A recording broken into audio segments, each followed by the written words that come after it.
అడవిలో వెళ్తున్న మనిషి మా పూర్వీకులు కూడా మీ కోతులే అంటూ ఒక కోతితో స్నేహం చేస్తాడు. అక్కడికి ఒక భయంకరమైన సింహం రావడం చూసి వెంటనే చెట్టుపైకి ఎక్కేస్తారు ఇద్దరు.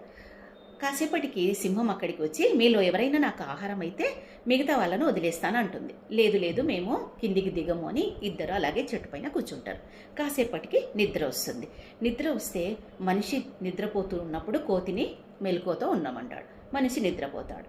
తర్వాత నిద్ర లేచిన మనిషి కోతిని నిద్రపోమ్మని చెప్తాడు. నిద్రపోతున్న కోతిని చూసి మనిషికి ఒక దురాలోచన కలుగుతుంది. ఈ కోతిని కిందికి తోసేస్తే ఇక సింహంతో నాకు ప్రాణభయం ఉండదు కదా అని అనుకుని ఇక కోతిని కిందికి తోసేస్తాడు.